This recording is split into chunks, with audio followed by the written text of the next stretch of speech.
Hello, hello, hello, everybody. Welcome this morning, this afternoon, this evening, wherever you are around the world. Welcome as I prepare for another recurrent training here at my airline. My name is Great Eagle, some pilot. I'm a real world A320 captain. Bringing my love for aviation and flight simulation to all you wonderful people out there. How's everyone doing this evening? Let me go ahead and move some windows around here. There we go. Excellent. Sorry, didn't have my windows set up like I would like them to there, but welcome. If you're tuning in today, this is part 2. We will be continuing on. This is still, I'm breaking this down into pretty much like half simulator sessions here. So this will be part 2 of our simulator sessions. We'll be flying out of Orlando still, and this evening we'll only be doing one type of approach, and that's going to be we're going to be doing 2 approaches, but one of them we're going to pretend that the glide slope is not working. That one we will call a localizer approach. So we're going to go ahead and demonstrate a localizer approach all the way down, probably right around minimum, somewhere around there. From there, we're going to do a go around to come back around and shoot an ILS back into Orlando. Actually, we'll do it to a go around, and then I forgot last night that we're supposed to get another non-normal after we do the go around there. So we're going to be doing a localizer approach down to minimums. We'll do a go around, and off the go around we will get a non-normal procedure that we'll have to perform, and that'll be pretty much the end of that. We can come back all the way around to a full landing if we really want to, but for the sake of time and having the sim not last all night long, we won't go, because we know how to do a successful 2-engine landing. So what we'll do is, after we work that ECAM, we did the approach, we did the go around, and we work the ECAM, we'll reset on the ground in Orlando, and then we'll practice doing some engine failures here. The syllabus has 2 engine fail. Obviously, each seat has to demonstrate, an engine failure. So we won't demonstrate me doing it twice. If I do it successfully one time, then we will consider that a successful thing. We'll come all the way back around the pattern and set up for a ILS to back into Orlando, and just because they want to see a handful in ILS for some reason, just to make sure our skills are integrating, we will go ahead and fly an ILS because reasons. Even though in real life and on the line, the aircraft is perfectly capable of single engine auto landing. So if that's an option to me, I am going to take it. Anything to lessen my workload, that is what I'm going to do. So that is the plan for this evening, and with all of that, that pretty much is going to finish up day 1 or simulator 1 for us here, and that pretty much hits on everything except the wind shear. We really can't simulate the wind shear in the simulator. That's more of an Asobo thing versus anything, and I really don't even think any of the simulators really, I don't think X-Plane 12 even simulates a microburst on the field. So that'll be that. And then tomorrow I think I'm gonna change up the airport a little bit, as the second simulator, the airports are changed up again. everything is a little bit of back and forth, so it kind of makes the spots a little bit of a little hard to keep track of there.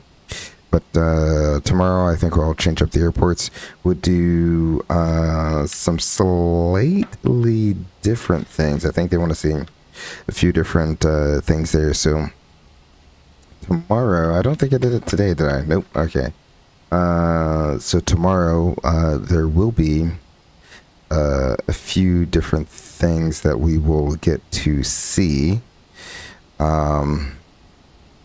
as well. So this is sim 1 is more of like a warm-up sim, whereas sim 2 is going down and actually demonstrating whatever maneuvers the company deems that they want to see and validated by the FAA.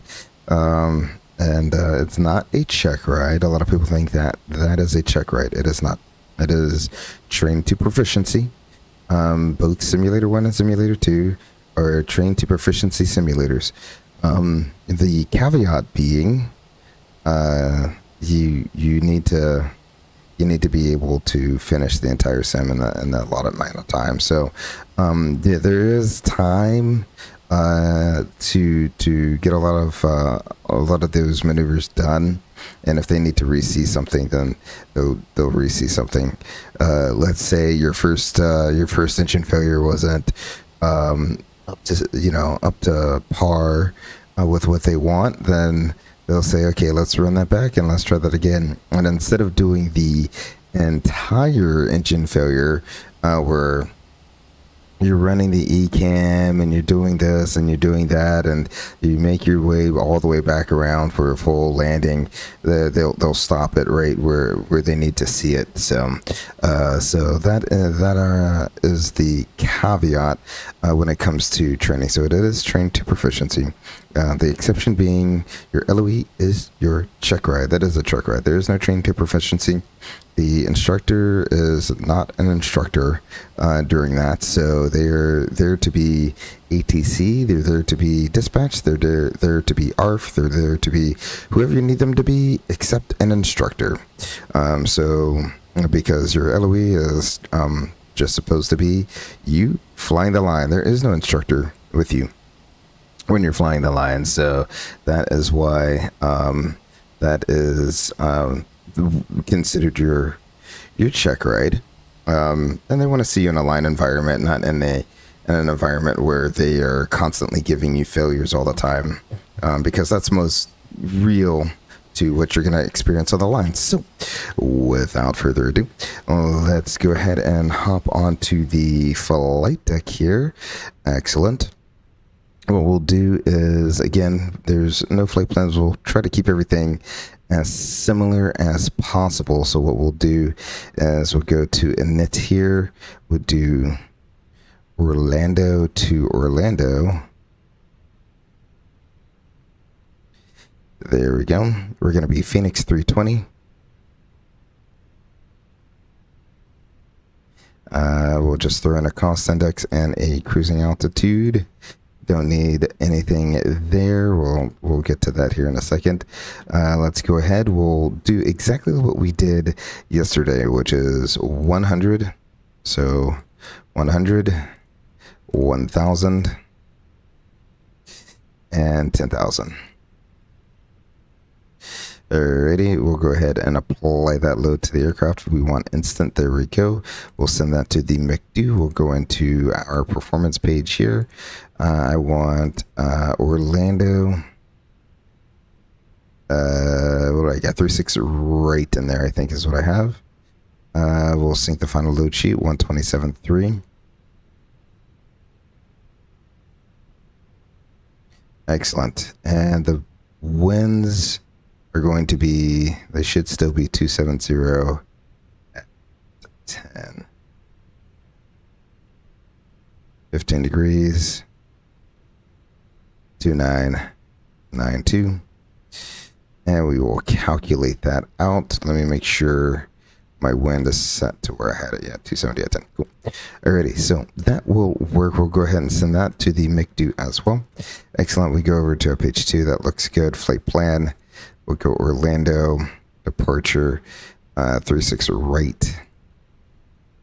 We'll insert the arrival, maybe 36 right, but it will be the localizer. They have a localizer. Sometimes, so you want to definitely, when you're planning on doing a localizer approach, you want to see if they have a localizer option in the make do. And here's the reason why, is if we go over to our charts page, sometimes if you only have the ILS option, you're not going to get, you see how you have a step down right here? So the step down, it looks like the step down correlates to the bottom altitude. It's 440. So you can go down to 440. That's the bottom altitude without it. So there is a step down. So there should be a localizer to runway 36, but it's not going to show it. Okay. Let's see if we put in the ILS. Got a plan. So you see it doesn't have UVECI in there. So that would actually change your minimums. So that's one of the reasons why you want to look in the MICDO to see if they have a localizer only approach, because that would add UVECI in there, and we'd have to step down. So since we do not have to step down, we'll just roll with the punches here. We don't have to step down. We'll just do the 540 minimums. It's going to be MDA, must do arithmetic. So 540 plus 50, 590 is going to be our minimums. Alrighty, so we'll go ahead and insert that. Alrighty, all of that looks good. And you never really want to insert. You don't want to insert fixes. So just because you have J-Core, you don't want to insert UVECI right there, because this is the approach segment. You just want to keep it as is. So that's why it's important to choose the correct approach when you're doing that. Excellent. We will get the rest of this information after we take off and get airborne. So what we'll do, we have all of that information sent there. What is it? A flaps 1 departure. We'll go ahead and get that down to flaps 1. Auto brakes are max. We're going to be up 0.1. We'll go ahead and trim that up there. We will get our PWS into auto, do a takeoff config check. Let's tune in 3,000 feet. Why not? 2 set once, set twice, and set thrice. We'll get that back into a normal range arc there. And everything else looks like it is ready to go. So what we'll do is we'll take off. We'll climb on up to 3,000 feet, make our way on the downwind there. I'll try to start the briefing on our way down, and then I'll put us in flight freeze just like I did last night. Again, when you're in the simulator, position freeze is it is used very heavily. So you have the instructors. They know that it's on purpose, that you're taking off, you're pretty much coming right back around, and you don't have time to get everything done, so they position freeze you. Now on your check ride, there is no position freezing. Everything's real time because you're in the real airplane. That's the whole point of an LOE, a line oriented evaluation. So with that said, it looks like we have everything all set and ready to go. I think my ceiling and visibility might be set to where I need it to be in order to perform the localizer. If not, we'll pretend it is. That's, again, my biggest gripe with Microsoft or Asobo is you can't specify an RVR. For fog, you can only specify a cloud ceiling, which is not really how you get fog, but I mean, it is how you get fog, but it is what it is. All right. Without further ado, let's go ahead and release the parking brake and get right. Well, let me clear out these company messages. I hate having company messages. Atsu. You'll see menu. Received messages. Load sheet. Yes.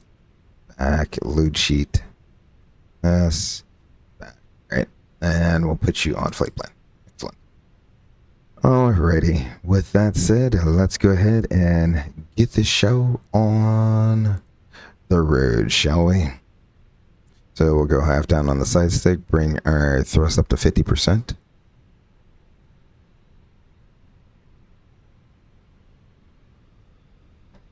It will help if I release the parking brake.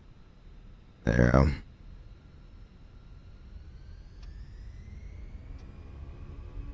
Flex. Thrust set.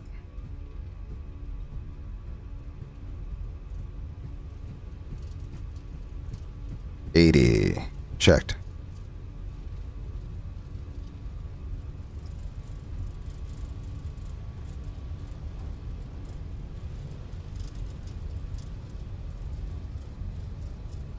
V1, rotate.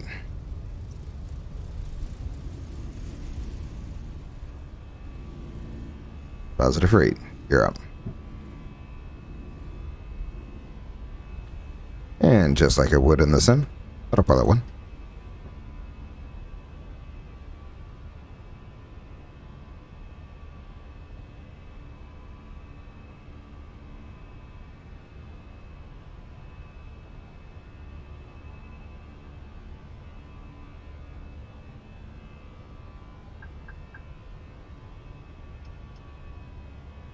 Climb.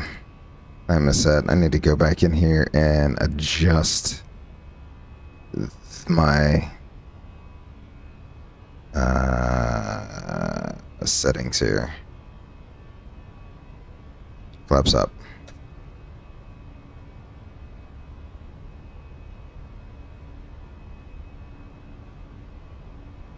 Now tomorrow as well, we will do different type of ADP. We're already at 3,000 feet.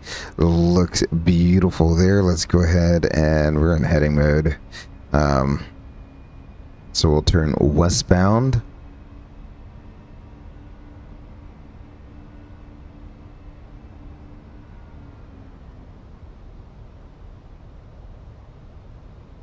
Excellent. We'll begin our turn westbound. We'll go westbound for just a few miles, and then we'll turn back around and come back northbound here, or go back southbound, so we can do our approach here. Let's go ahead and bring up our approach chart. There we go. And while we're there, I'm going to go ahead and select my speed. Beautiful. We can activate the approach phase, and we want 2992, 15 degrees, 270 at 10. It's always a 10 knot crosswind in the simulator. It's never not a 10 knot crosswind. And we said 540, so 590.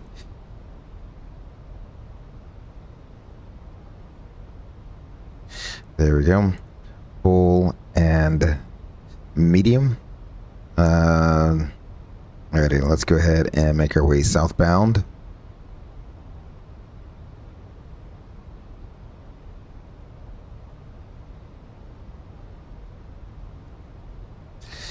Beautiful. If we go into plan mode, 10 nautical miles, we have Suki at or above 3,000 feet. That looks good. We have J-Core at or above 1,600 feet. That looks good. And then we're going to have our minimums at 590. Hopefully that should put us below the deck there. We'll pretend that the glide slope doesn't work, so we'll just kind of fly this like a localizer approach best we can. Even though we will be getting glide slope guidance. We'll just pretend it says glide slope unusable. So Mr. Bridge 500 intercepted 248 to demeanor. So we got 500 feet, climbing left turn 3,000 feet on a 309 and outbound on the Orlando 248 to demeanor and hold. Continue the climb and the hold. That all looks good. Excellent. We will need to have the LS push buttons on. That's going to give us localizer information. We will, let me go ahead, yeah, let's go ahead and do silky radial in, and we will insert that. That looks good. We'll go ahead and pull our heading. Rad nav, we got IOJP 110.7. IOJP 110.7005 is the final approach course. Close enough. 30-degree glide slope. Progress, we can do KMCO, runway 36 right. Excellent. Let's see. Why is 0.3 in there? I have no clue. It's not big, so there's a reason it's in there, though. And the preferred approach page is set. We don't need to do any double D action there. Excellent. I'm going to turn this out just a little bit here. We're turning into our final approach course there. That's not completely what I want. Alrighty. Let's review, make sure we have everything set up the way it should be set up. Unless push buttons are on. Constraint push buttons are on as well. Autopilot is on.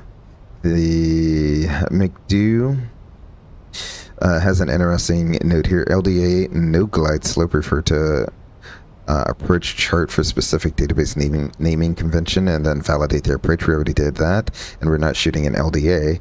Rad nav, ensure appropriate navigate frequency, and of course we already did our rad nav. And our performance, we did the MDA plus 50 feet in the barrow field, so that's good.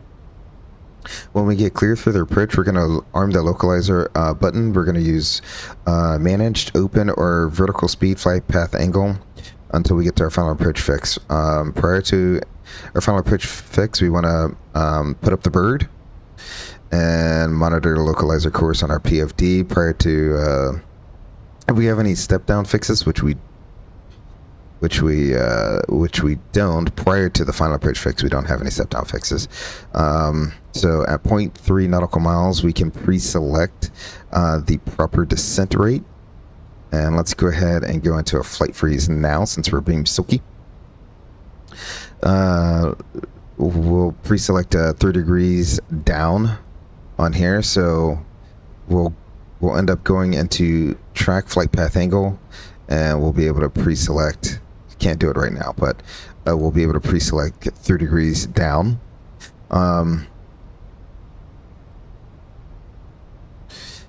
And we want to start that descent 0.3 nautical miles before our final approach fix. Why do we do this prior to our final approach fix? It's because the Airbus is a very slow airplane. It takes a while to think about what it wants to do before it starts descending, and they have figured out that that's about 0.3 miles. So by the time the Airbus begins actually descending,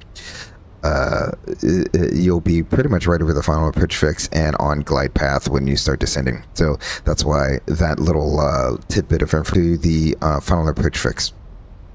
So with that said, the final approach fix being J-core, so we're going to want to start configuring prior to us getting to Silky. We want at the very least flaps 2, 170 knots and flaps 2, so that we can get down to 1600 feet. We can get the gear, flaps 3 and flaps full in, and it gets very busy between Silky and J-core. It's going to be a very, very, very busy few miles, and then once we get the J-core, we'll go ahead and descend on down to 590 feet there. So it's going to get very, very, very busy very quickly on approaches that have a very short distance between that first fix and your final approach fix. Once the aircraft has descended below the missed approach altitude, we'll set the missed approach altitude. So that's only once we begin our descent. We can set the missed approach altitude. Since it will be above us, we will be able to set it right away once we start our descent. And we can adjust our flight path angle as necessary, plus or minus 1 degree. The pilot monitoring will identify step-down fixes using raw data and verify the flight path angle complies with the intermediate crossing constraints. That's just a little note there. And then we'll ensure the autopilot is connected no later than 250 feet. So there we go. That's all the little notes that we need to remember for our approach here. Now that that's all done up and verified, we can go ahead and ask our first officer if they are ready for an approach briefing. They say yes. Alrighty, let's go ahead and brief it up. It's going to be we'll be doing the ILS, or sorry, we'll be doing the localizer to runway 36 right. It's going to be chart 21-6, dated 23 December 22.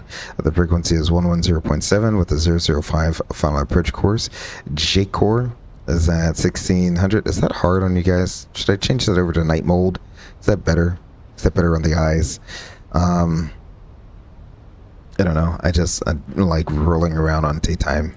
You can see a lot more detail better in the daytime map.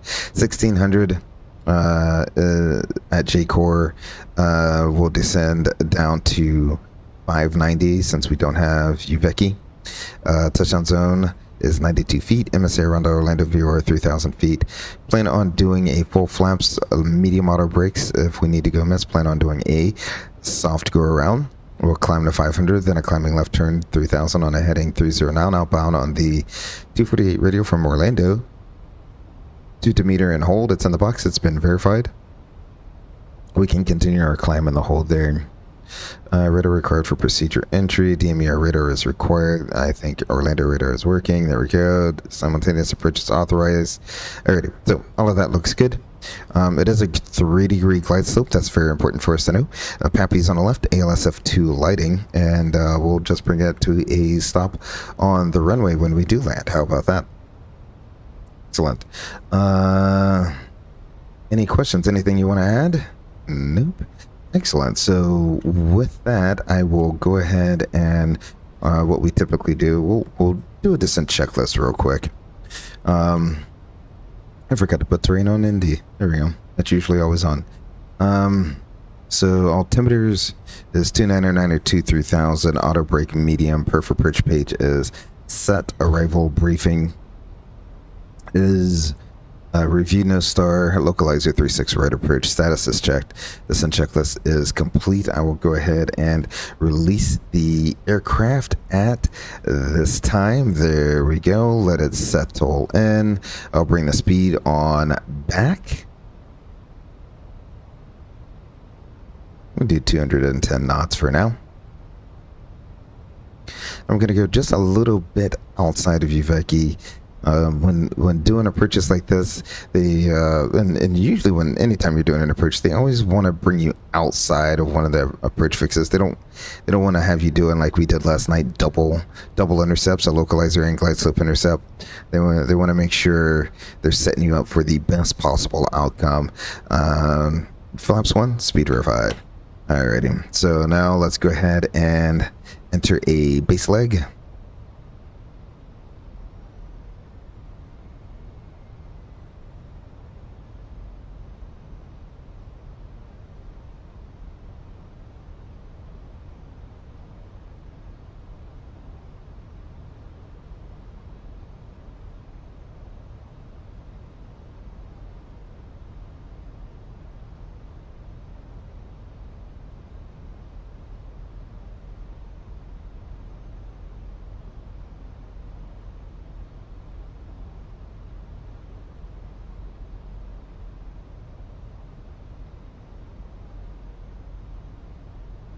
Alrighty, and we will begin slowing it up to 190 knots, and we'll give ourselves a nice 030 heading here in a minute. In fact, yeah, let's go ahead and do 030 heading to intercept here right just about now.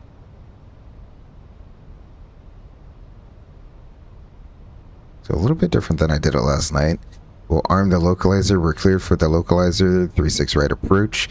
Loc is captured. And like I said, we'll slow to 170. We want to be 170 and flaps 2 prior to crossing J-core. We know the next fix is going to be 1600 feet for sorry, we want to be at 170 knots prior to crossing Silky. Let's go flaps 2. Speed verified.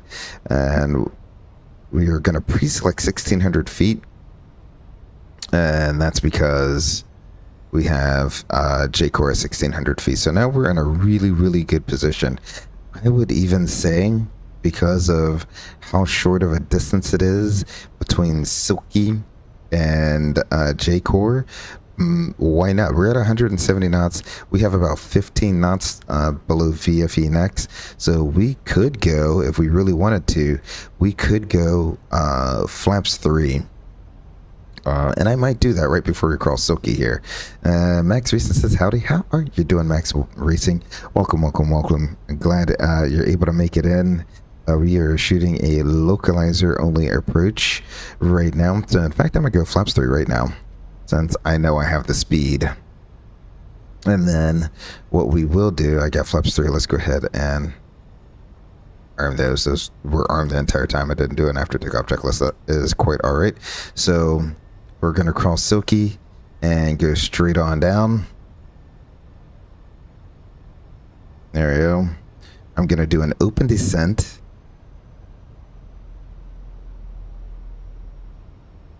To 1600 feet.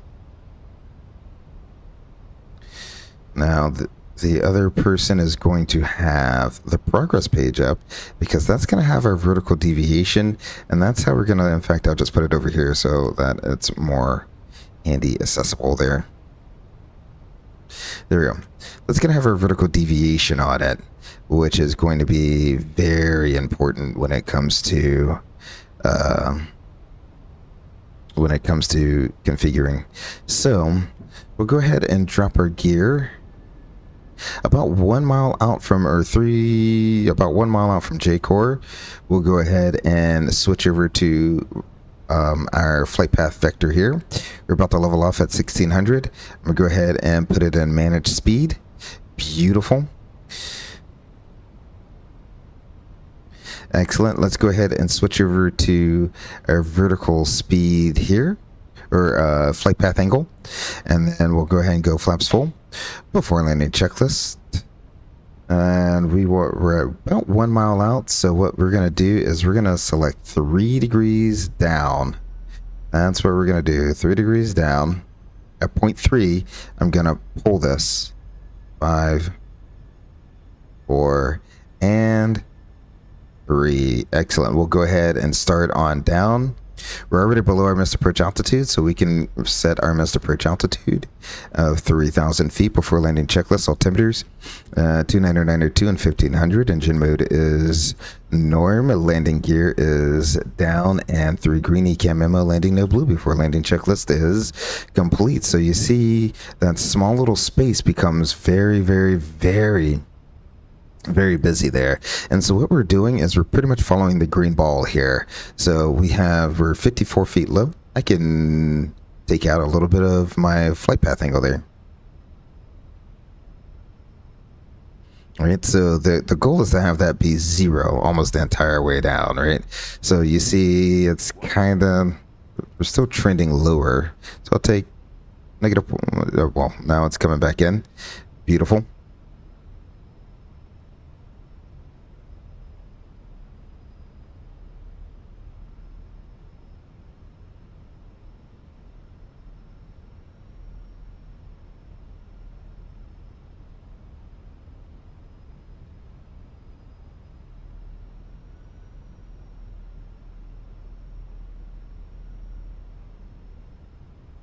Like that. Absolutely beautiful. Alrighty. I have lights, but I don't have the approach lights. And there's our minimums. No contact. Go around Togo. Flaps 3. And we're climb. Climb is set. Positive rate. Gear up, set the missed approach altitude. 3,000 feet is set. Tower Fenix 320 is going missed off of the localizer. 6 right approach. Roger, Fenix 320, fly the published missed. Roger, fly the published missed, Fenix 320. So we can go flaps 1.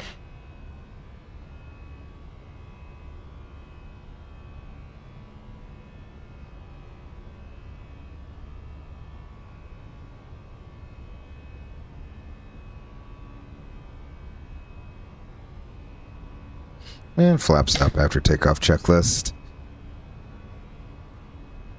Beautiful. So the weather is still kind of below non-precision, whatever it is. So that's quite all right. Because the next things we're going to be doing are ILSs here.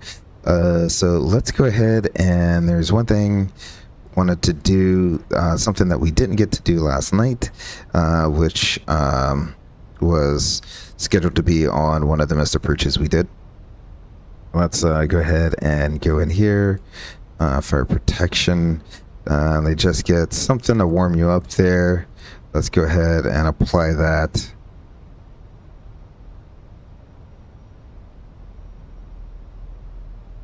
There we go.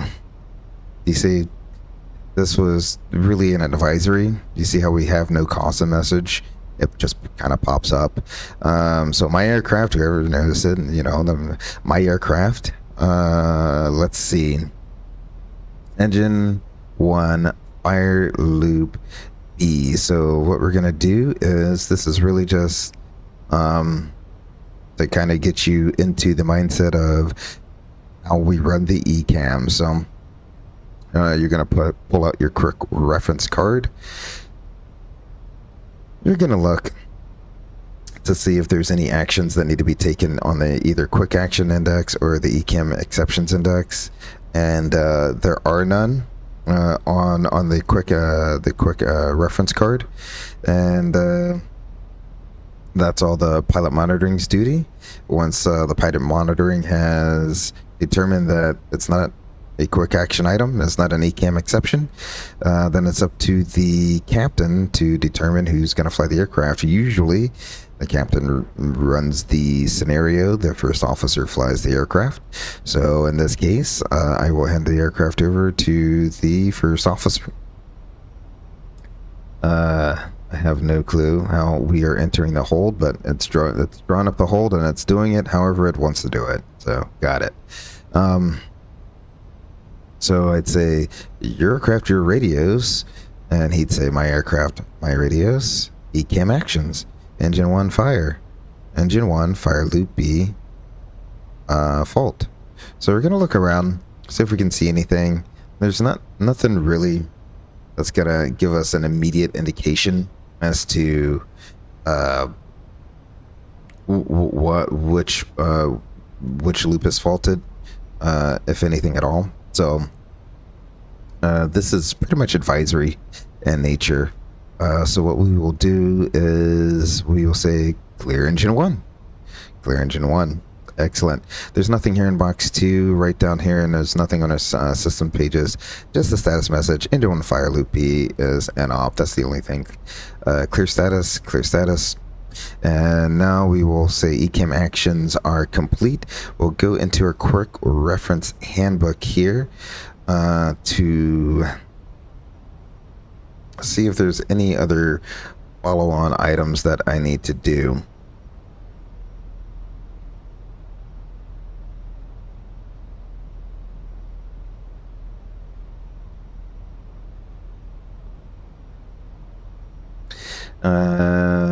Nothing there. Let's we can check our alphabetical index as well.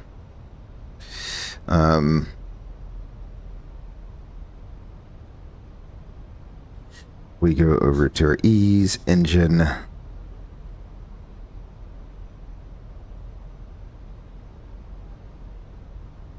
What did I say? Loop B fault.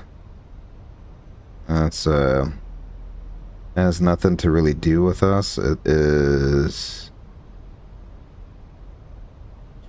really that only affects you, and in fact it really doesn't affect you in a lot of different scenarios. So nothing really else to do there. So if time permitting, let's say we're on a long transcontinental flight, we have a ECAM supplemental manual, so we can go to that to see if there's any more information there. Sometimes it has information based on MSN number, of your aircraft. So obviously, as Airbus rolls out aircraft, different MSNs can have a different upgraded software package, whatever that happens over the years. So in that instance, there can be a little bit of help in there to help you get a system back, but sometimes the best course of action is if you're close to an airport, and then you're just gonna bring it on back around. Now, a fire loop, no need to bring it back around. You have all the time in the world. You're just gonna write it up when you land. So that is that. That's our little introductory ECAM. There is the ECAM acceptance index. Different depending on town number. Are you saying ECAM exceptions? Am I saying acceptance as exceptions? Exception. There. So, and no, it is not. The reason it's not is it can be. It can be different depending on MSN, but if it's in the ECAM exception and there's different MSNs that have different different equipment on it, then it will guide you to that. However, the exception itself on the card is not going to be broken down by MSN. It's just going to say, if you have this fault, click here, and we will take you to the page so that you don't run the ECAM on the airplane, run what we have in the QRH, because the airplane's ECAM can lead you down a different path that could lead you into a situation you don't want to be in. So that's the reason why we have ECAM exceptions. And some of the other stuff, quick action items, are things that need to be done prior to you getting to the ECAM. So those are just some things that and it's not like a crazy laundry list. It's a handful of things, but those handful of things could be very important depending on where you are and what phase of flight you're in. So that's why we have the quick reference card, and the quick reference card is made to be seen in low light by blind people. So even though it's only a handful of things, it's written very largely, so you can see it. So there we go. There is that. So what I'll do is I am going to throw up the BRB screen real quick. I will blank out the main screen. So my personal information. Nope. Yep. Nope. That wasn't the run. Display. There we go. We'll blank out the main display here real quick. Throw on some background music, shall we?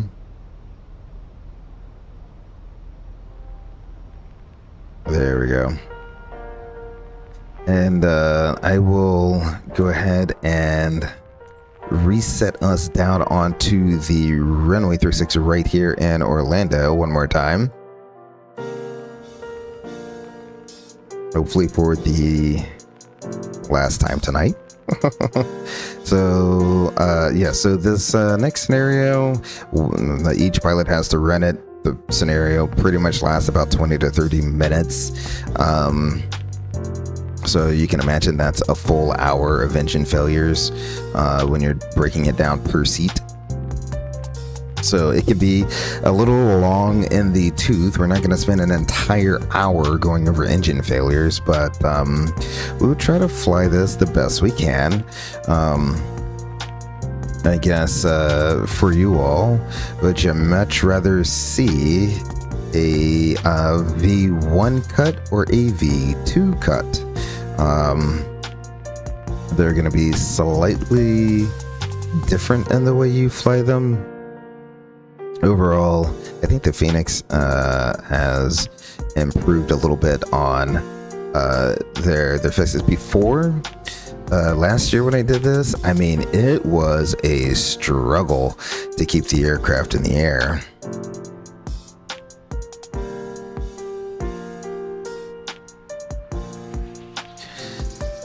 Let's see. I'm gonna have to go back in here and reset everything. Some settings. I want this. We want nav and go around. AC auto. Switching.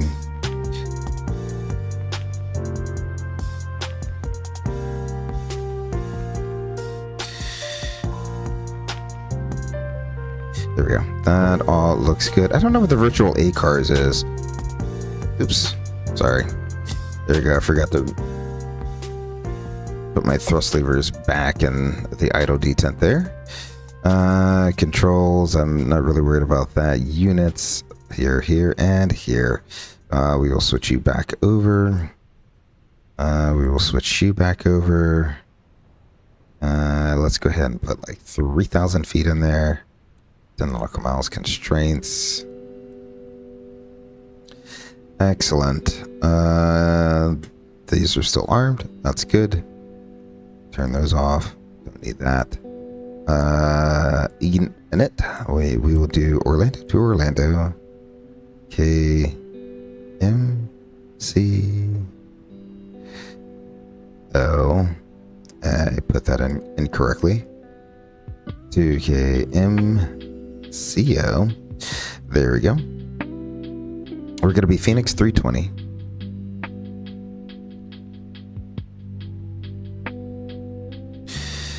Cost index 5. Cruise altitude is 20,000 feet. Excellent. We'll go ahead and initialize our weights. Same thing. Got to keep everything the same. 100, 1,000, and 10,000. Apply. I want instant. There we go. We can send that to the McDo. Success. Sweet deal. We'll go ahead and get our hello Eddie, how are you doing? Welcome, welcome, welcome. Glad you can make it out. You just missed the localizer approach into Orlando there. It's so I wanted to kind of clarify something that I had seen online from a different YouTuber, streamer, whatever, is when you go to track flight path angle, why when you go flight path angle you turn the flight directors off to put it in speed mode.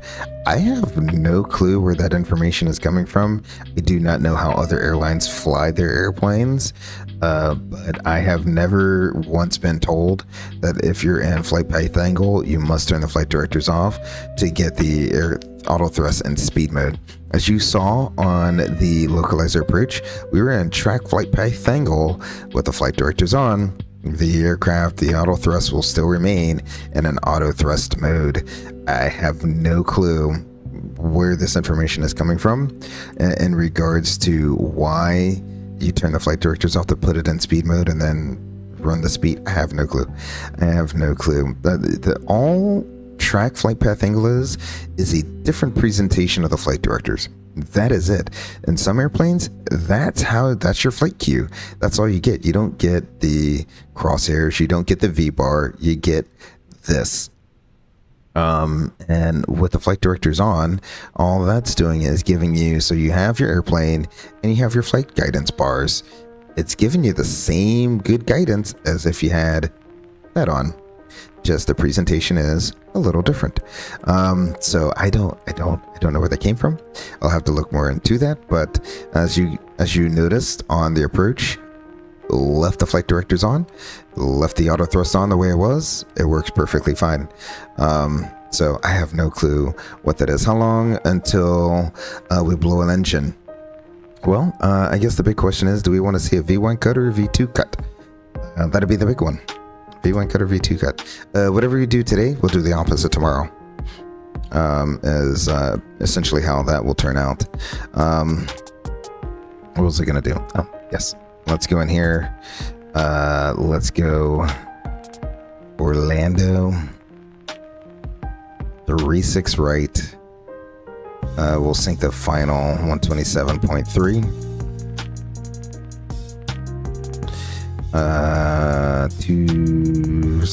Actually, yeah, no, 000. 15 and 2992, and I reset that. Awesome.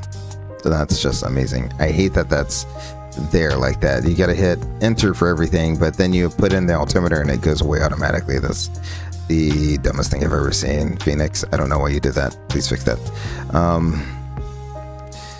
Let's see, we'll go ahead and put that in 127.3. okay, or maybe it automatically goes in when it's filled in and I just keep hitting the enter button.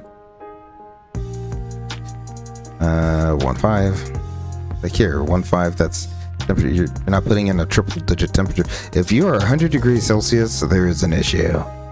2992, there we go. And we will go ahead and calculate that, send to the McDo. Did I send the other one to the McDo? I'm not too sure. Let's go over. Yeah, oh, I did. Sweeto. Cool. Well, let's see. What do we have here? I believe a V2 cut is more manageable in this sim. You would actually be surprised. So like maybe in this sim, sure. But they like to throw in the V2 cut. Simply because by the time you get to V2, you've lost all outside references, so you're pretty much strictly trying to use your instruments to gauge which direction the airplane is going before you start applying. So there's a little bit more of that delay as you're looking at your instruments, trying to interpret them and then apply the rudder pressure correctly. So that's the big thing there. We'll do 3.6. No, we'll do 3.6 right. Question: how do you change the background in the AFB? Could I add a picture from my PC on it there? Yes, you can. I forget how, and right now, hold on. I'm gonna blank out the screen so I don't show any information. However, let me see. Let me go. I think it's in settings.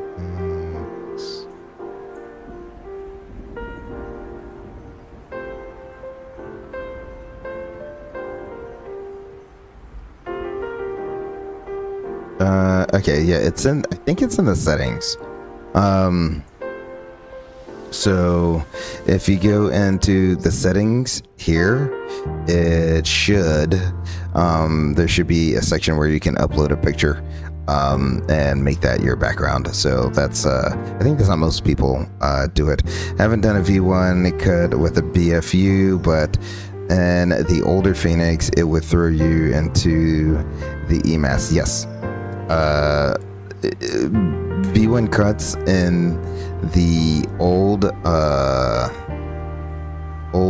before pre-BFU was terrible, and you know, you can see it on my Train Like a Real Pilot series where there was I think I was doing voiceover, and so it cut, and I think before it actually happened, I think I said, if there's a hard cut, then you know that the engine failure didn't go well. And then we did and then I came back and I said, well, it didn't go well, so here we go, take two. Yeah, it can give you a lot of trouble pre-BFU. I think they fixed a lot of the flight physics issues with that, because it seemed like in the BFU, no matter what you did, you could not gain altitude or airspeed. You wouldn't get either one after you rotated. So it was very interesting how that worked out. So we'll go ahead and insert that. We'll go ahead and throw in the ILS to 3.6 rate. Go ahead and do that. Beautiful. Performance is in there. That all looks good. And we can copy over our secondary flight plan here. We'll go ahead and put you on flight plan, you on performance. Let's go ahead and go flaps 1. Auto brakes max. It looks like we're going to be on 0.1 this time. That looks good. We'll go ahead and put our predictive wind shear on and test that. That all looks good. Our lights do need to come on.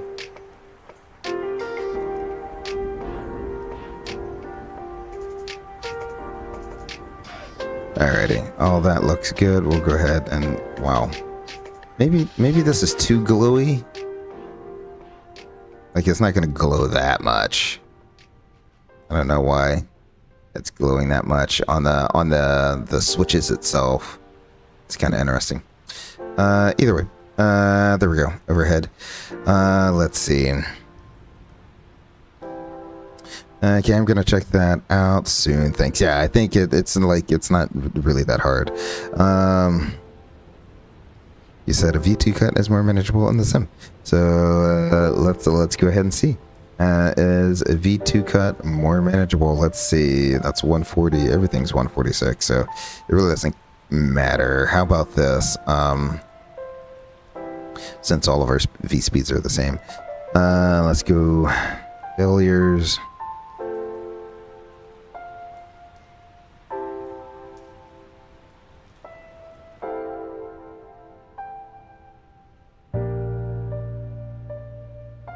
Hold on, I'm trying to see. There.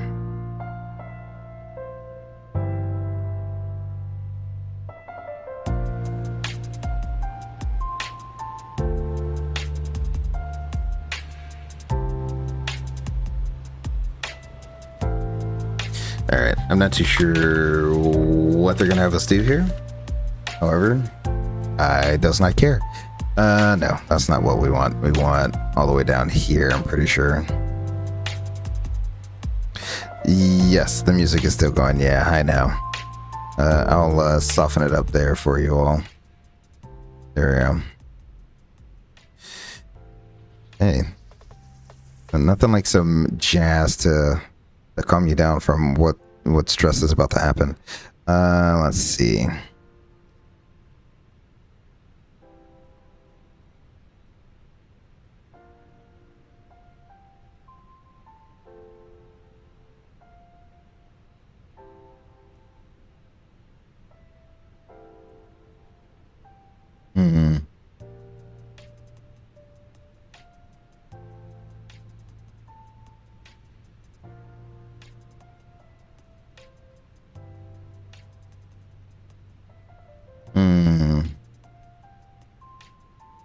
Trying to figure out which one I want. Oh, no. Well, we have our crosswind coming from the left. We'll make it the number 2 engine as well. So everything is trying to push us off course. So let's do engine failure with damage. Stimulates the mind. Yes, just does stimulate the mind. So yeah, we'll do engine 2 failure with damage. We'll arm the condition.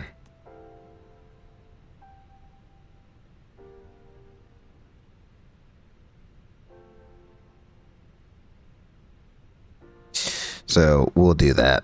That way we get that nice rotation, and that's really where it's going to occur. It's not going to occur until after you take off, and usually the trigger is on gear up, but we can't do that, can we? So we'll just trigger it about 10 seconds after takeoff. We'll apply that change. It is armed. Are we ready? Is everyone ready? It's about to get very spicy in here.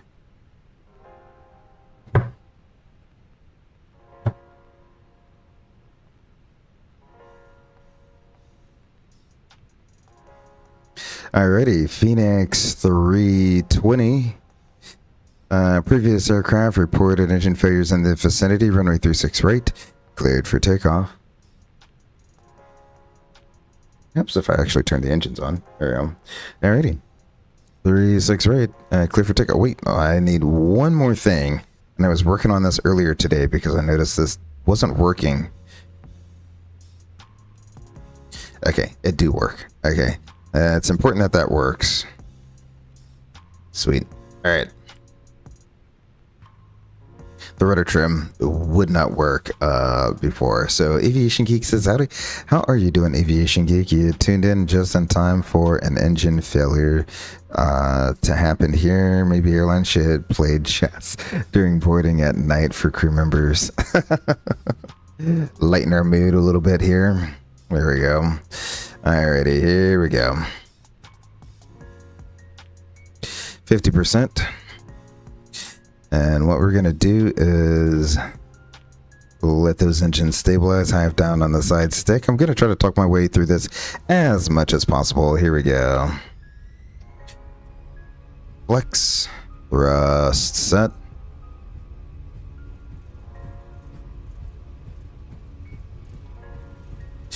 $80 checked.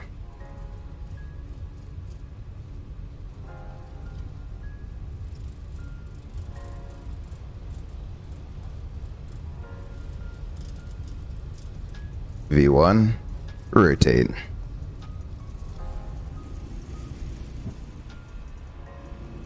Positive rate, gear up.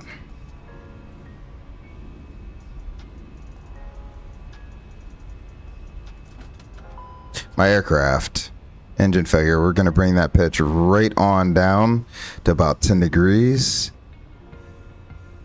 Start working in that rudder. Start trimming. 1, 2, 3, 4, 5, 6, 7, 8, 9, 10, 11, 12. Go ahead and get that autopilot on. You see that beta target is lined up. We'll get that autopilot on, and we're above our acceleration altitude here. So we'll go ahead and level off. I'm going to pull my heading, and we already got a correction in there for a crosswind.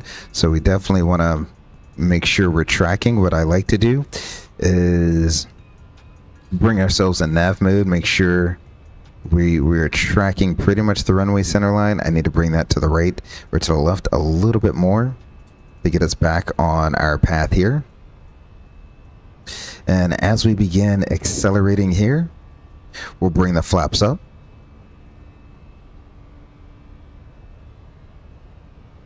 There we go, flaps up. And once we get to green dot speed, I'll go ahead and do an open climb and select our green dot speed as well. And I will maneuver us back a little bit so that we continually maintain our center line here. Alrighty, there's green dot speed. We'll go open climb. I'll select our green dot speed. That looks good. Beautiful, excellent. And now we need to go MCT. You see lever MCT flashing at us. That's what the airplane wants us to do, so we'll bring it into MCT. Absolutely beautiful. We'll continuously adjust our heading so that we stay straight ahead on the runway track there. And while that's going on, am I not in MCT?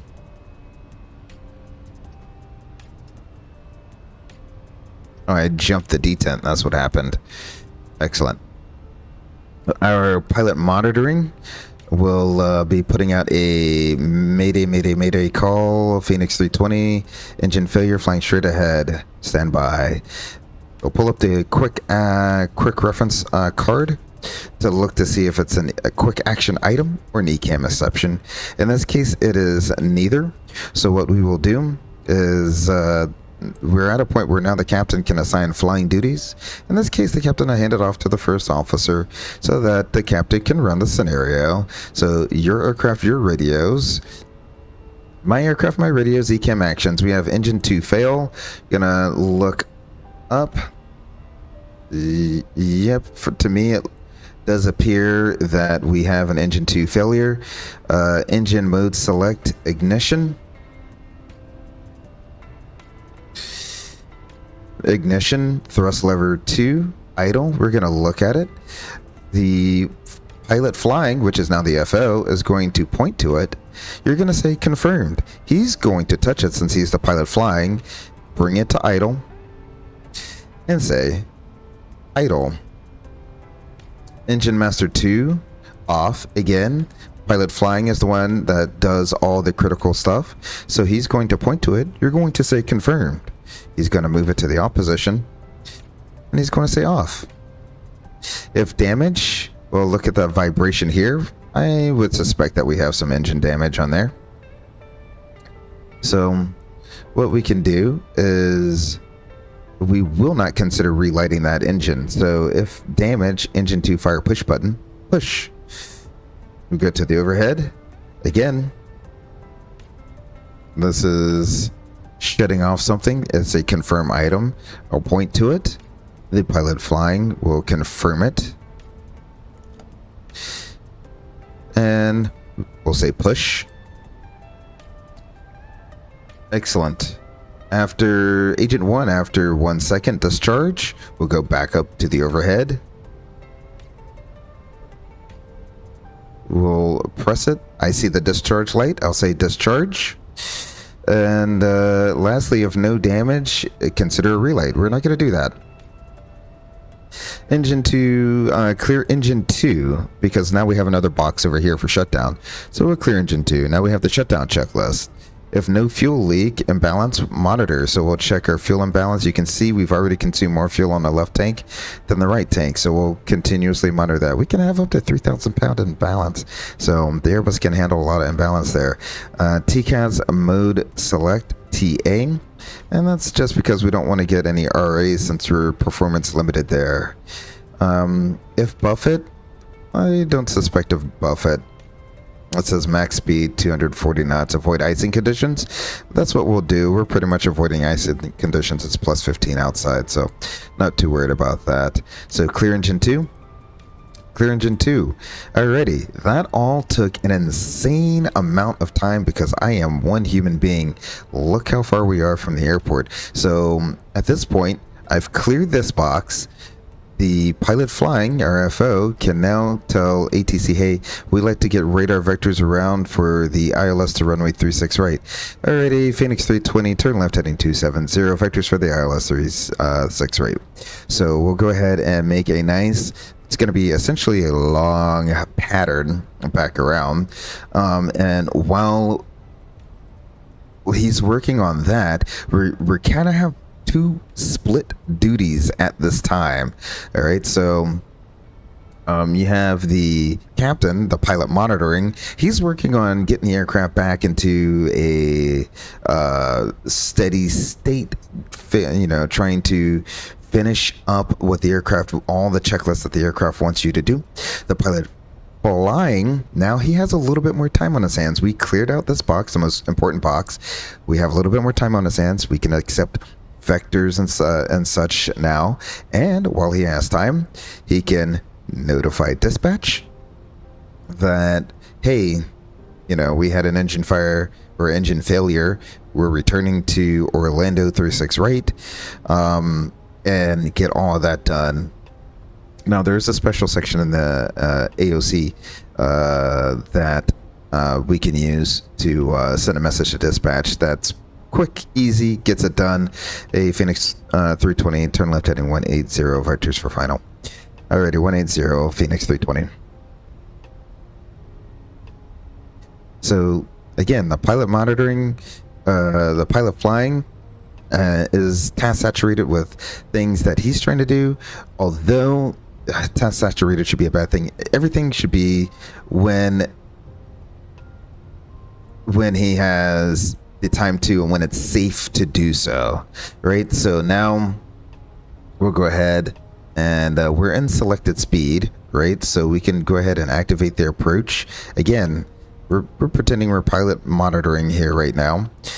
So we know the altimeter is 29902. It's 15 degrees outside, and the wind is 270 at 10. We will be doing the ILS this time. Let's bring up our chart. Same. Oh, I have to reload the chart. Okay, MCO. There we go.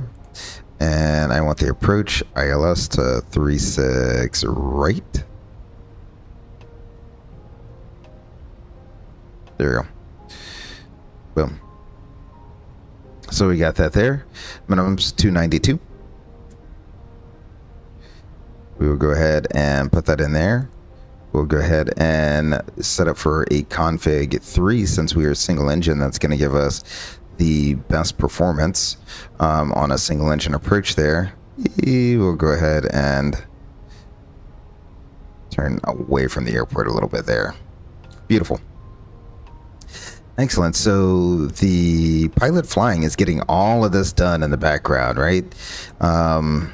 And now we'll pause right there. We're going to hop back into the pilot monitoring job. So we're pilot monitoring now. Flight freeze us a beam silky so that we can get everything done here. But we will hop over onto the pilot monitoring job, who's still running the ECAM, by the way. So in box 2 here, we have a amber land ASAP, secondary systems, air bleed, electric, and hydraulic. We're going to come down to our lower ECAM display, which now has the bleed page up. It does look at there, the number 1 pack is operating, or the number 1 pack and bleeder system operating normally. It's supplying air conditioning and pressurization to the aircraft. Clear bleed. On the electrical page here, the number 1 generator has picked up the load and is powering both AC buses here. What we can do now is we can go ahead and start the AP. We'll get the APU up and online. It takes some of that load off of the generator, and plus give us a second generator, so that we're not overloading just one generator, not overheating it, none of that stuff. So there we go. You can see already there the difference in 101 degree IDG versus 65 degree IDG. So there we go. Clear electric. We'll go ahead and clear the electric. On the hydraulics page here, the green hydraulic system is powering the PTU to pressurize the yellow hydraulic system. And if we go all the way to the back here, you might be able to hear it. It's kind of hard to hear, but you can see the pressure up and down. You can hear the PTU whining in the background there. So we'll go ahead and clear hydraulic. Excellent. Now we're on the status page. You have a few options here once you get to the status page. All right. You can pause your checklist and go to your QRH and see if there's anything else to do in the QRH, and then go into your ECAM non-normal supplemental, your ECAM supplemental manual. But what I like to do is just fluidity is to continue on the status page here. So we're going to avoid icing conditions. We are avoiding icing conditions, so none of this stuff applies to us. If no engine 2 damage, we do consider that this engine has some damage, so we're not going to consider a relight, and we're Cat 3 single only. All right. NOP systems, we have our wing anti-ice will not work. Our Cat 3 dual, and it's not that it won't work, we only have bleeder for one wing, right? So you don't want to de-ice one wing while ice is accruing on the other. Engine 2, which is why you have all this stuff over here. Engine 2 bleed, pack 2, generator 2, all of this makes sense, right? The engine is shut down, and Y engine 2 pump. Now you see we lost we gained our galley back because the APU is up and online. So we are now done with the ECAM procedure. Clear status already. ECAM actions are complete, and now what we can do is we can proceed into the manual here for our QRH follow-up procedures.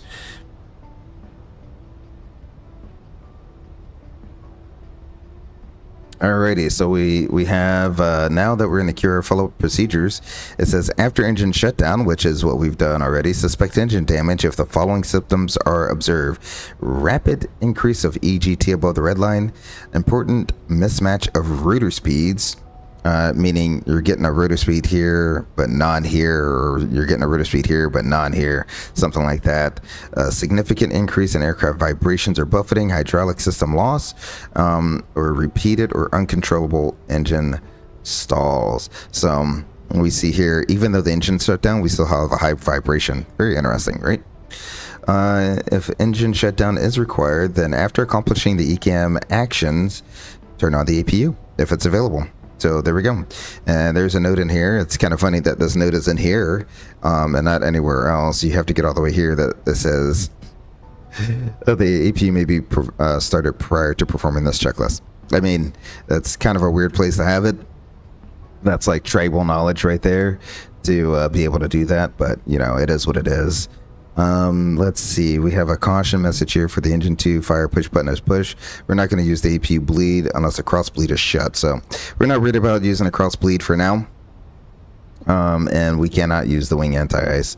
If wing anti-ice is required, do not use the APU bleeder. So something that we got to be aware of. A pretty important note here, which is in some conditions with full asymmetric power, remember we have an engine off, the aircraft may be control limited before reaching the protection system limit, meaning you could potentially get the airplane in an undesirable state prior to, even though we're in normal law and all the protections are here, if we're full asymmetric power, we could get ourselves into an undesirable state prior to us reaching the aircraft's normal law protections here. Therefore, in extreme conditions where low speed may be advantageous, such as a GPWS or wind shear, reduce the speed with care below VLS and respect the minimum controllable airspeed. So if you really need all the lift you can get out of the airplane, and saying, hey, you can go a little bit slow, but be careful. You still may get yourself in a situation that the airplane normal law is not going to get you out of. Alrighty, moving on to our approach considerations. Alrighty, why is it like we're trending right back towards the runway there? And once I finish this turn, I'll put us in flight freeze for a little bit here. There we go. Oh, flight freeze is there.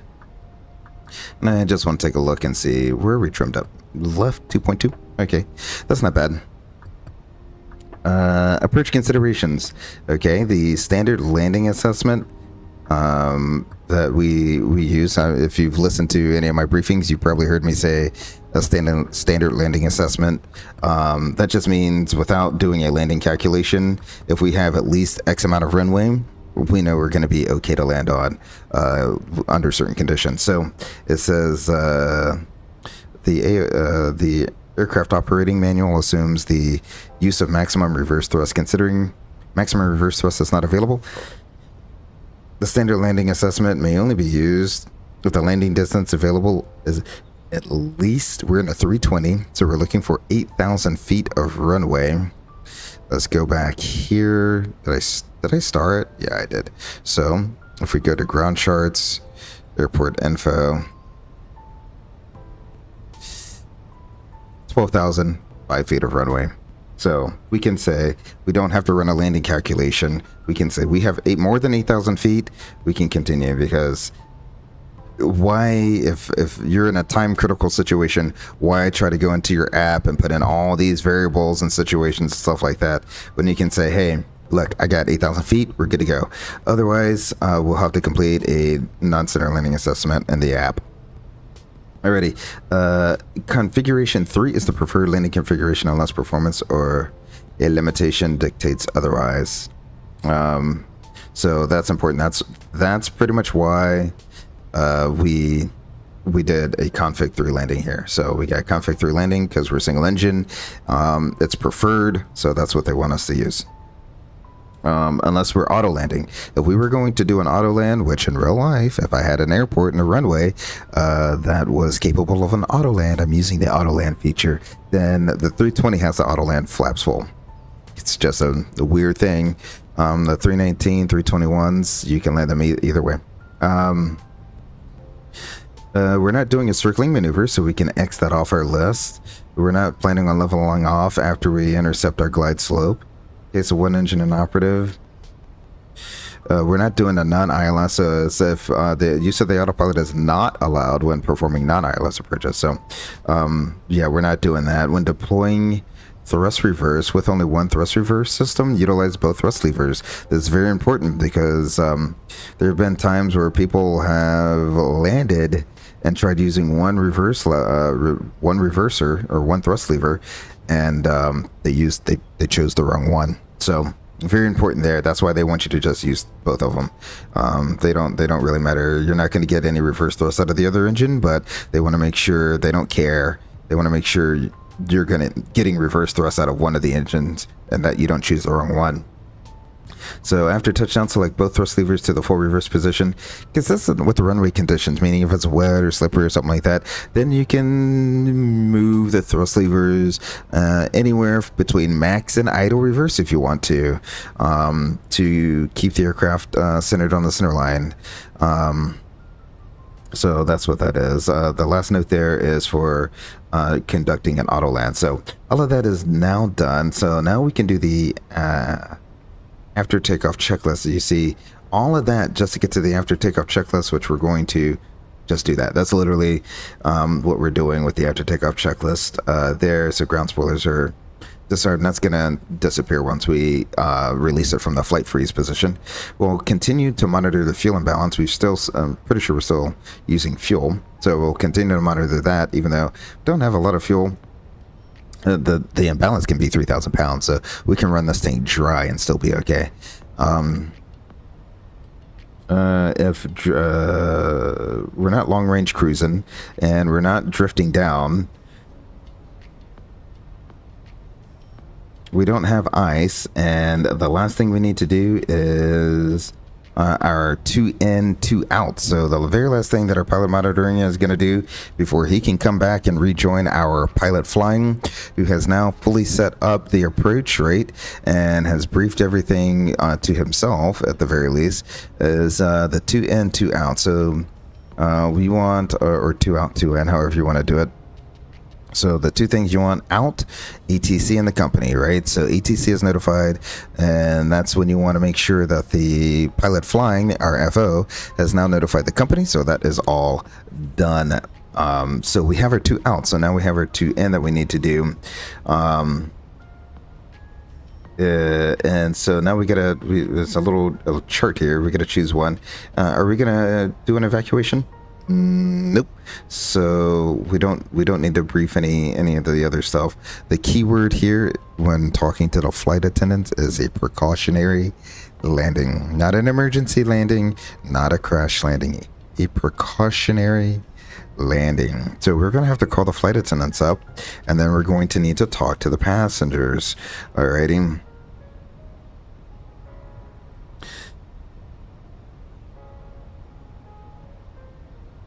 So here's what we'll do. We'll go ahead and call our flight attendant up here. And hi, this is Sandy. Hi, Sandy. This is Captain Gray Eagle. This is Captain Gray Eagle here. On departure out of Orlando, we got an indication in our flight deck, and we're going to be returning to Orlando to make a precautionary landing. We'll be landing in about the next 10 to 15 minutes. You may see rescue equipment surrounding the aircraft. They're just there to check us out, and I have no other special instructions for you. Do you have any questions for me? Are the passengers gonna make their connecting flight to Denver? I don't know, Sandy. I really don't know. All right. I mean, sometimes if you have a fun flight, you have a fun instructor pilot, they'll throw something like that your way. And now we need to make an announcement to the passengers. It'll be somewhat similar to what we said to our flight attendant as well. Ladies and gentlemen from the flight deck, this is your captain speaking. On departure out of Orlando, we received an indication on the flight deck, and out of an abundance of caution, we will be returning to land in Orlando. We will be landing in the next 10 to 15 minutes. Once we do land, you may see safety vehicles around the aircraft. They're just there to give a quick look at the aircraft before we continue our taxi into the gate. We do ask that you remain seated with your seatbelt securely fastened until after park the aircraft at the gate, and I've turned off the fasten seatbelt sign. Please listen for your crew members for any further instructions. We do appreciate your cooperation. So there we go. That is complete, and it also has a note. Maybe consider making one more PA after we land. Really depends on the situation, but yeah, you kind of want to keep the passengers somewhat in the loop, because you may be sitting on the runway for a minute, you may be taxiing to the gate right away. So if that's the case, you want to just keep the passengers in the know. So all of that is done, and that is a massive checklist to get through. Now you see what the scenario is, like a 20-30 minute scenario that can go on forever, and then you got to do this twice, right? It can be a fairly lengthy scenario there, but now all of that is done. I can come back and get back to my first officer, who, while I was doing all of that, I was doing my 2 out, 2 in. He's over here. He's double checked our flight plan here. He's already, since he is a stellar guy, has done direct to Silky radial in and inserted that. He's done that. He's got his vectors back around. He's verified our flight plan for simplicity's sake, since we're considering this one sim session, right? So since we have already briefed this approach earlier today, it's still an ILS. We're just not doing a Cat 3 ILS, right? So it's still an ILS. We've shot this ILS like twice already today, so we'll consider that briefed. And that's just for time's sake. It depends on the instructor. If the instructor really wants to make you sit there and brief the whole thing, that is what it is. So we'll go back through, do our backwards Z double D. And I need a runway. KMCO 36 right. There we go. Okay, return. Let me get this right. KMCO36R. I'm gonna get this right one of these days. Alrighty, there we go. Can you tell the late evening is starting to get to you there? And you know, you don't have a lot of options when it comes to the sometimes. I think I do have one of these sims that gets done at like 9 or 10 o'clock at night. So it is what it is. You just kind of power through it. So we have our backwards Z, and we don't need to do a double D. And at this point, you can either have, so there's two trains of thoughts. You can, since you were doing all that stuff, you can say, hey, first officer, why don't you brief me? All right, so the first officer could do a briefing, or since he already has the airplane, because that's one more aircraft swap, right? Aircraft control swap. Since he already has the aircraft and he already has the radios, what you can do is say, hey, are you ready for a briefing? More than likely he is, because he's been sitting over there waiting for you to do all of your other things that you needed to do. And so he's ready for a briefing. And you say, all right, we'll do the ILS to runway 36 right. For 21-6, dated 23 December 22, yada yada yada yada. We'll go through it. We've gone through this like a million times, right? So you'd brief up the whole thing, with the exception of this time, the threat being, a single engine. So the call out is going to be different. That's a threat. We're gonna say single reverse. When we do land, and we're gonna stop on the runway. When we stop on the runway, again, division of duties.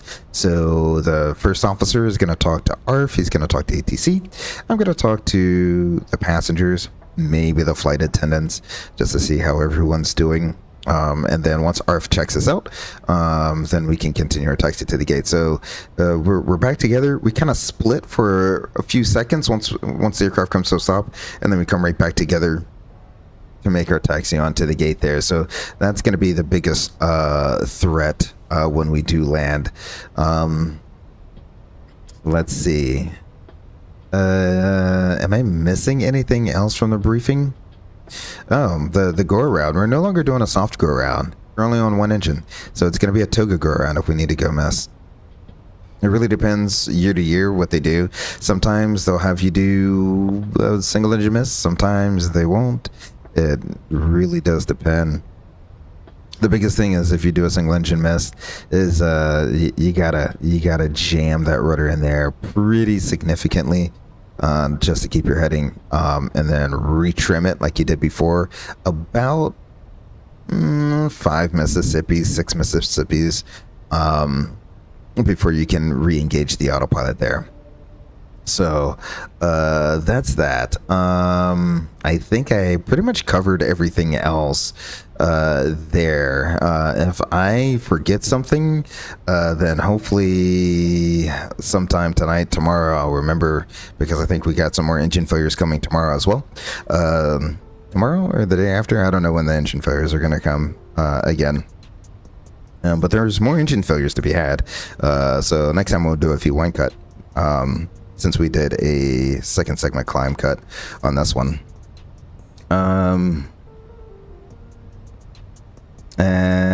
Yeah, so let's go ahead. We briefed everything up, and we can run a descent checklist. Altimeters is 299 or...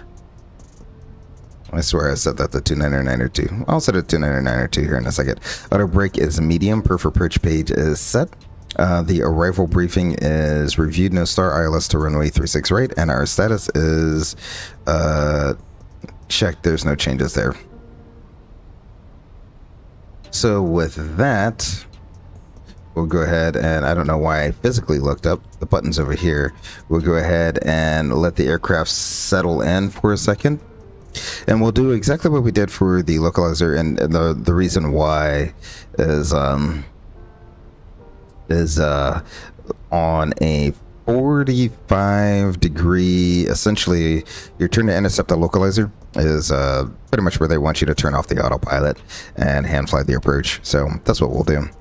And there's a very specific thing that we're gonna do when we okay, yeah, that's right, because I've been burning fuel this entire time. Left wing fuel tank low level. If no fuel leak and fuel imbalance, fuel transfer on and off. Okay, so we're not going to do all that. We're not going to transfer fuel. I guess we could. That's there because we pretty much... So unlike in the sim where they position freeze and they freeze everything, like in a lot of times in the sim, they don't even change the fuel. The fuel is frozen in exactly where it is. So it really does depend. So... We'll go ahead and nope. That's not what I wanted. I wanted to do a base leg 090 on the heading. Fenix 320, turn left heading 090. There we go. We'll turn left heading 090, Fenix 320.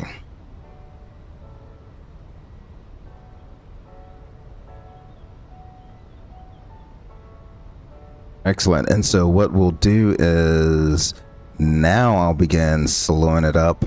We can go flaps 1. That brings up our status page. We want to review our status page, make sure there's no changes. Clear status, clear status. Excellent. We'll bring our speed back down. Like I said, 170 knots and flaps 2 is an amazing spot to be in a 320. I'll bring my range in. Let's go flaps 2, speed verified. Go flaps 2. Since I'll be a little task saturated, we'll go ahead and arm our spoilers as well. And what we'll do is I'll do a 030 heading about right now. We'll call it that. 040. We'll call it 040 to intercept. The localizer cleared for the ILS approach. Excellent. So what we'll do is... Once it rolls out from this heading, we'll turn off the autopilot. Right now, it has a little bit of rudder trim to the left. What we're looking for when we finally end up, there we go. Turn the autopilot off. When we finally turn off, get established, we want about 5 units of trim into the good engine, whichever engine that is. In this case, 5 units of trim to the left. So about 4 more Mississippis to the left should give me a good slip there. So got a Cat 1 that is normal. We're just waiting on that localizer to come in.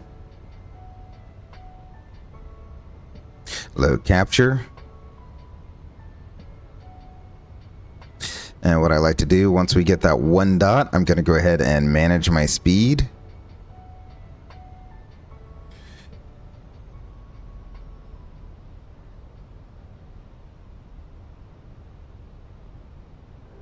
Gear down.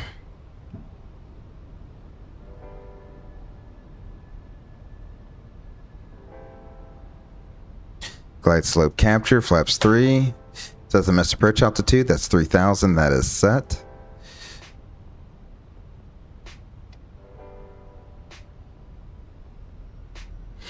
Alright, and now is where you want, you're established on your final approach speed. Now is where you want, oof, no, that's not what I want. I want this. There we go. You want those about 3-4 Mississippis into the good engine, so that's what we'll do. 1, oop, nope, that's not what I meant to do. 1, 2, 3, 4. I'm just gonna try to take a quick look down. A few more Mississippis. 1, 2, 3, 4, and that should give us about 5 units of trim into the good engine. Why is that not moving?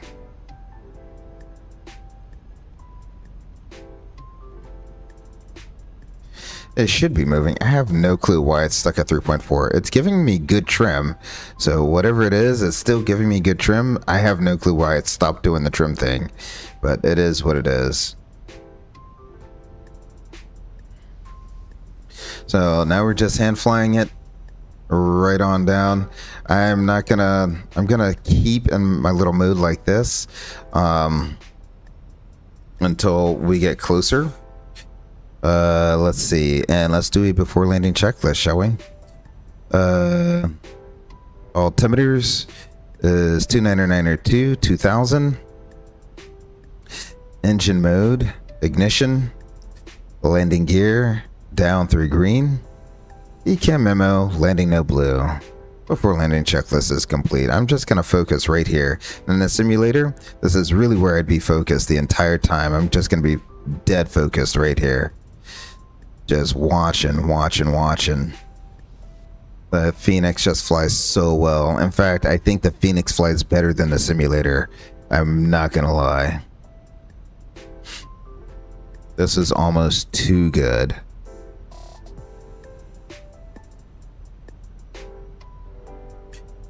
Got a nice stiff crosswind from the left there.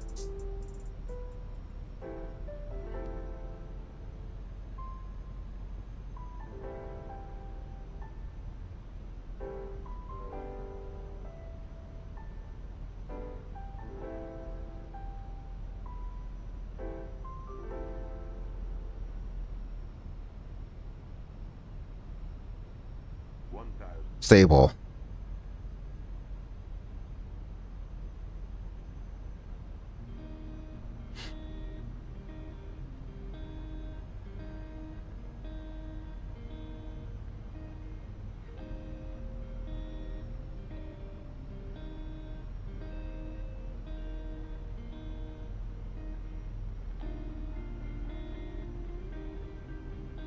Now the tendency when you hear the pilot monitoring say runway is to look up immediately and go visual from there on out, but you really don't want to do that. You want to look up, say continuing, and look right back down. Right? So I see, you can kind of see the lights here coming into view. So I'm gonna look up, I see nothing, look right back down.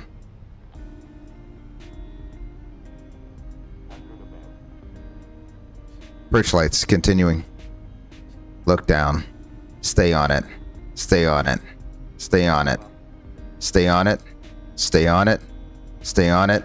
Stay on it. Look out. Now do it.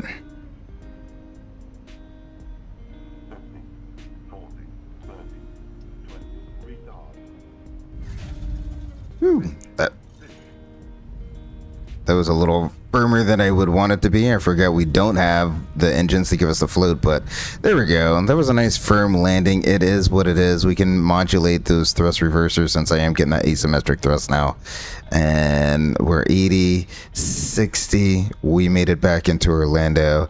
So there we go. I'll bring it into forward idle. And then we will go ahead and set the parking brake there. Our first officer will speak to ATC and ARF to ask them to inspect our right side visually for any leaks or damage. And I will get on the PA. Ladies and gentlemen, this is the captain. Please remain seated with your seatbelt securely fastened. You may see safety vehicles approaching the aircraft. They're just there to do a quick look over on their aircraft. Once we get there all clear to continue our taxi, we'll taxi to the gate. We do ask that you please remain seated with your seatbelt securely fastened until I park the aircraft at the gate and turn off the fasten seatbelt sign. Thank you for your cooperation. There we go. And that's that. That scenario is fully done there. That is pretty much how we do our single engine work. Again, that landing could have been a little bit better. I pulled the power out a little too soon there, but you know, just like the real airplane, it's going to be unforgiving if you do that. Even in the simulator, you can have some pretty rough landings in the simulator. So I would say that's true to life. I definitely am enjoying the new flare logic of the Fenix. It's a lot. It is a lot, and I mean a lot less floating than what it used to be. So I am really enjoying that. I'm gonna go ahead and turn the sim volume down just a tad bit more there, so we're not getting our ears blown out. But yeah, really enjoying it. Let's see, is our engine fully stopped here? It is this engine. Yeah, you can almost hear it. You can't see it, but you can almost hear the clacking of the mid-span shroud there. That the CFMs are so well known for. So that is absolutely amazing that has occurred there. That sounds amazing. And I'd like to thank everyone for coming out for part 2 of my recurrent training preparation. Really do appreciate you. Max Racing, Ed E, Aviation Geek, anyone else who was watching the stream but didn't participate in chat. Thank you very much for showing up. Really do appreciate it. Tomorrow evening, we'll continue on to Simulator 2. So this was just Simulator 1. The fun is just beginning. We have 2 more simulator sessions to go. So, like I said, I'll keep breaking these down in a fashion where we're only doing about 50% of the simulator on any given stream, just so it's not overwhelming, not a ton of information being thrown out all at once, and not a ton of stuff I'm having to do all at once, because again, I do train like I will in a simulator. I try to get everything done like I would in a simulator, but again, it is just me, so it never really truly is like being in the sim, since I have to do all of the work, right? I try to make my workload as light as possible by breaking up the sims as much as I can and taking it into more digestible pieces, and hopefully it's digestible for you all. So thank you very much for coming out and joining me this evening. Be sure to come back tomorrow evening for part 3. And until then, be sure to take care of yourselves and each other. Till the next time I see you, my name is Grey Eagle.